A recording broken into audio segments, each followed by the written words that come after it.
Hi everyone, this is Darren from SimNation. I apologize for not doing a video for some time. For those of you not aware, my family and I have been down with COVID for the last 2 weeks. And of course, we lost a pet as a result of that. I'm just now getting back to normal, but I have walking pneumonia, so I can't talk for long periods of time without coughing, and I'm going to try to spare you that, by the way. But what I want to do is do a quick video on recruiting um, within Draft Day Sports College Football 2024. Excuse me, just to kind of highlight some of the things I've learned midway through the season. I have Central Michigan up. A couple things just to really be clear on, and some of this starts way back in staff signing. A lot of people are complaining about the fact that their insight, the scouting insights, are not getting better faster. A lot of that has to do with your staff.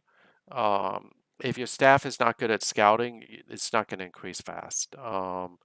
So, like in this case, Shane Seitz is actually pretty decent. He's a really good recruiter, but he's not as good of a scouter. And then if you look at Jesse Ball, he really sucks. Adam Sawyer is okay. He's not great. But if you notice, I really don't have a great scouter. So one of the things that will happen with recruiting is the insight that the staff will give me is not going to increase very fast. So my report certainty is going to stay pretty low. But I don't really care about what report certainty says anymore because I have all this additional information. And we'll talk a little bit about this real quick. So, um, if you are a high prestige team, what I would tell you is just be aggressive. The first thing you always want to do is interview. Yes, the game scouts for you automatically now, but you definitely want to do interviews. And if you're ever not sure about what things are doing, um, this is a good way to look at it, but a lot of people are still operating under the old assumptions of how things worked. A lot of the scouting is automatic. Just because it says none doesn't mean that you're not getting good scouting information. So just be careful about that. Interview will unlock their personality, will tell you if they have a special trait. It'll also help you with understanding a little bit more about that recruit. If you're a high prestige team, just go straight across, be very aggressive, and just pump your dollars into it until you start to notice that you're starting to really negatively impact your facilities. If you're a low prestige team, you really can't do that because you're going to zero out your budget really fast, and you do not want this getting to zero. Um, in fact, you don't really want it getting to half of what your actual budget is. You want to save that money. So what it means is in this case, you got to be a little bit careful about how you're pumping the money. What I like to do with lower prestige teams is I will interview everybody. I will probably contact them because it's cheap. And then if I notice people are mild, warm, or hot, I will home visit them more often. I'll definitely official visit them if I see that. If they're cold, I will probably home visit them and then official visit them to see if I can't pump them up higher. If they're cool, I use the home visit as a precursor a lot of times because I want to use the official visit to potentially get them to sign. So I don't official visit everybody right in the beginning. I try to stagger it. Now, in this case, I've had multiple weeks. I don't have that many recruits because I'm limited on scholarships. So I've already done all my official visits. So what I'm now doing is I'm just trying to pump home visit to get these up. A lot of these people are cool on me. I want to find someone that I don't want to give away. It doesn't matter. Um, some of these guys are still not really high on me because I haven't figured out how to recruit them yet. Or I'm recruiting them at a position where they don't really want to be there. So, like in this case, Central Michigan is not a winning program. Uh, this kid may not get playing time, so he's being a little bit harder to recruit. Um, but I definitely want him. Now, the key is as I'm looking at talking points, you really should be focusing on these green dots. This is important, but this is more. So if you notice certain things are starting to resonate with the recruit, you want to put points into that.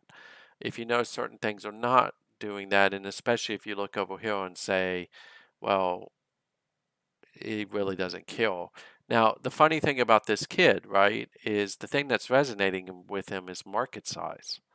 Yet he doesn't really care about market size. Yet every time I put points into market size, it's resonating. Academics, it's resonating. Location, he does kind of care about this, but you would have expected playing time and winning to be the things that resonate, but they're really not. It's these two things. So I've been putting more points into this. And what I may do is I may like at some point just say, I've got to drop off on one of these so I can maximize and maybe push them over. Um, so the key for recruiting for me is it's the timing of when you are pumping into these different categories here is making sure that you get your talking points right. Focus more on what is clicking with them than what is over here. So in past versions, I always told you focus on this, don't care about that. I've noticed in this version that this matters a little bit more. So pay attention to it. The other thing is you can see is a lot of you are like, well, Darren, how do you recruit these really good players at the 1 and 2 star or the low 3 star rating?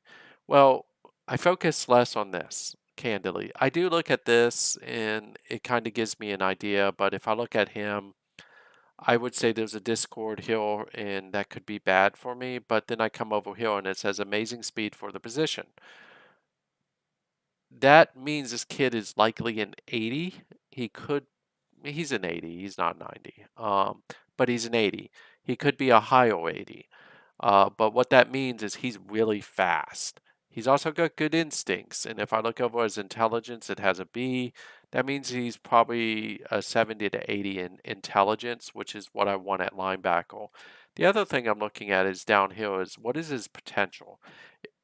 You generally want people who, especially in the 1 and 2 star range, who've got above average potential to incredible.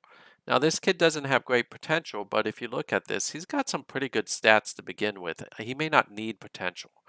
And this kind of gets back to my recruiting staff is not good at scouting. I don't agree with the 10.5 coaching grade. I think this kid is much better than that. But again, a lot of times the coaching grade is based on OVR, and anyone who knows anything about this game knows that OVR doesn't mean shit. So what I would say is always pay attention to what's in the commentary.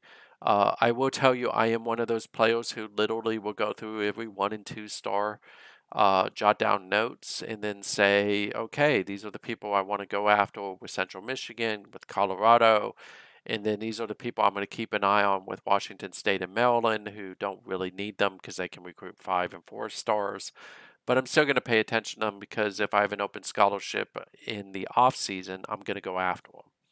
The other thing here is the interview process gives you access to this, which is whether they have flags and traits. This kid doesn't have one. I'm the only person recruiting him right now. This one isn't interesting to me because this is one where me and Stewart are going head to head. He's going to win because I think that this kid really cares about prestige more than he cares about loyalty or playing time. I can give him a lot more playing time than Stewart can, and that shows in the recruit opinions. And then if you look at him, he's above average, so he's definitely a kid I want to go after. But I'm reaching a little bit here because, in theory, Western Michigan should just shred me in this category. And why am I going after him? Is cuts with ease, agility A, that means he's a 90. Fast enough that you want to keep him from reaching the second level. B plus, he's high 80s, maybe 90. So he's a fast running back. Doesn't have good hands though. So I'll have to keep an eye on that. But overall, he's got a good personality. again, I don't really focus too much on coach grades because I, I've seen it wrong more than I've seen it right. Um, I do think that he's going to end up with Stewart, but I'm not going to back off him. And again, I'm reaching. Central Michigan is not a team that normally is going to get a 4-star, but I view that kid as really good, and I really want him. The other thing is, I've mentioned this a few times, is focus on your pipelines. If you have great, decent, you want to focus on those. So, like, I looked at Colorado, I looked at South Carolina, I looked at Vermont. I'm going to recruit in my own state. Um, and then the other thing I look at is I look at how many do I have currently, and then I look at the seniors. So for instance, I run a 3-4, right? So I have 8 current, I'm losing 2. That means 6. Because I run a 3-4 and I rotate my people to keep them from getting exhausted, what that really means is I need to have the ability to be able to have at least 4 additional linebackers on top of the 4 starters I have. So that means I need to have 8. So I'm going to recruit 2.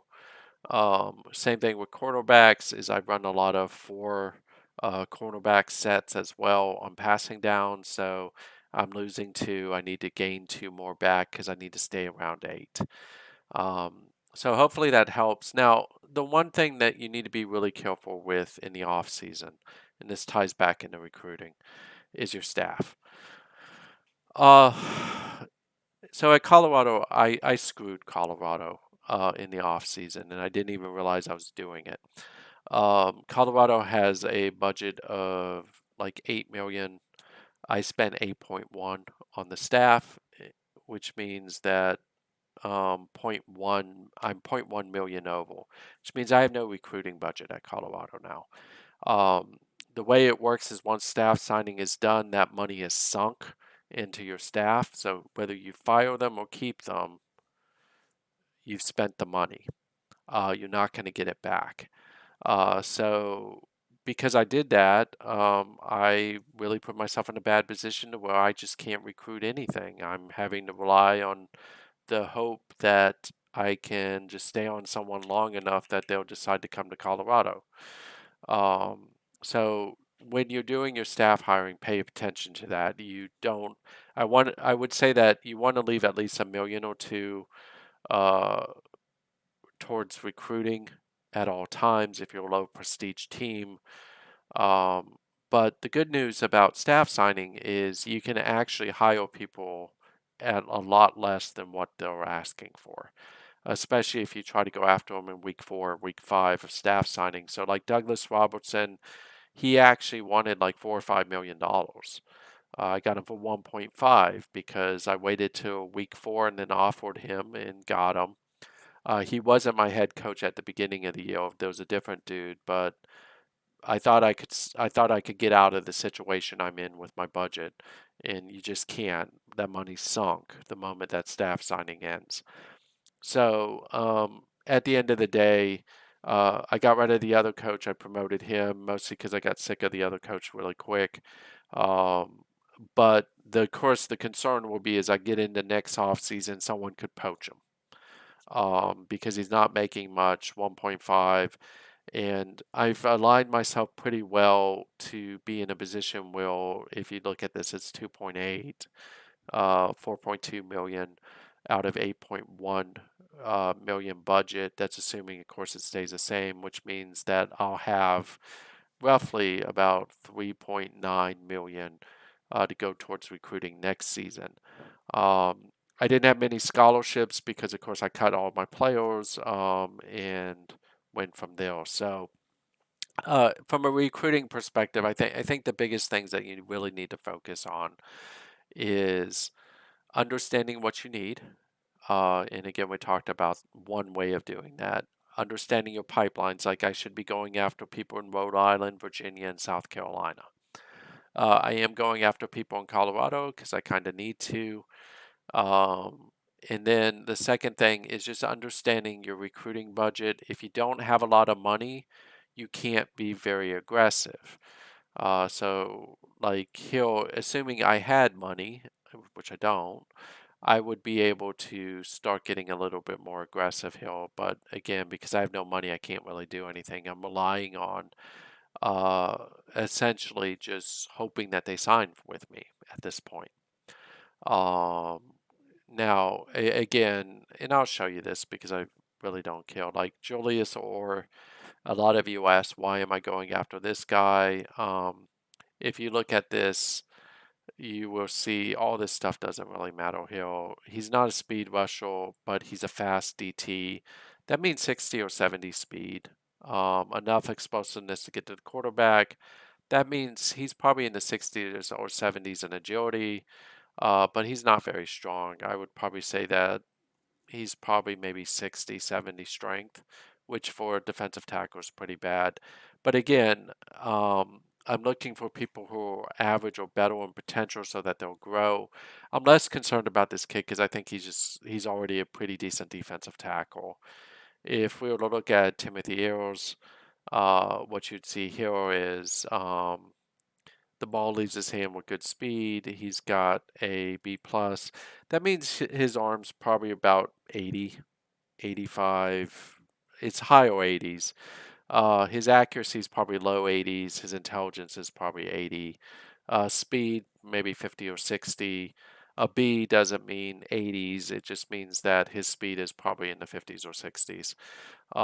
He's got decent hands, which probably means like 20 or 30, could be higher. And he's decently strong for a quarterback. So this is probably a really good dual threat. I'll never know because I can't interview him. Um, and one thing just to bear in mind when you're thinking about how far they are, if they care about closeness to home, this gives you the distance.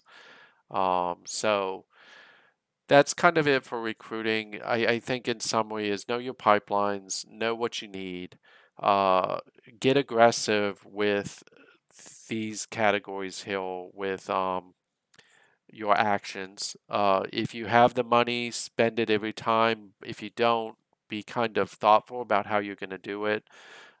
Maybe the first week you focus on interviewing and phone calling. And then the second week, for anyone who's mild or warm, you hit them up with a home visit.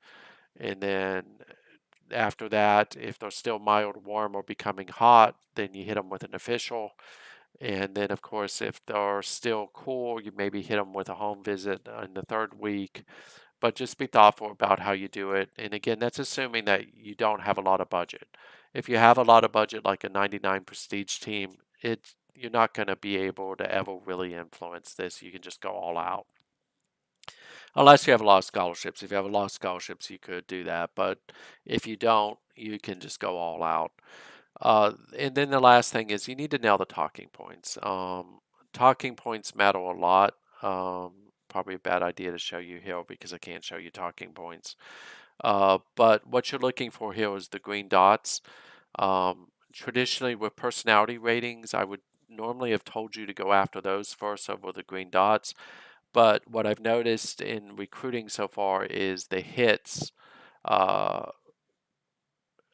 which is what the green dots are, matter more than what you see over hill. So I already showed you, like at Central Michigan, where a kid says he doesn't care about market size, but it's hitting with him. So I would say that just move your points around, and that will help you land somebody fast. Or, by the way, Shark's going to get himself a pretty good tight end. This kid's good. Uh, you can just see nice speed for a tight end. He's got a speed of a B.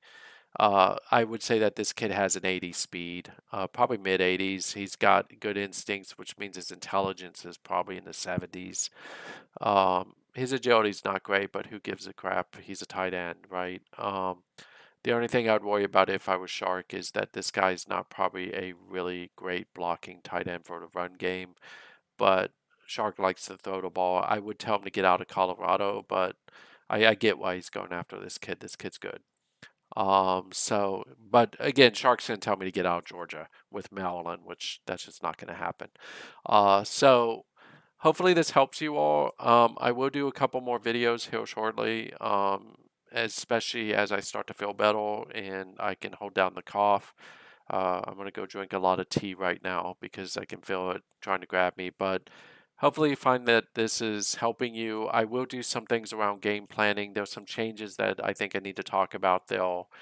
Um, and then just talk about some other things that I think are important for you to know. But hopefully this helps you with recruiting. Have a good night, and if you like this video, let me know.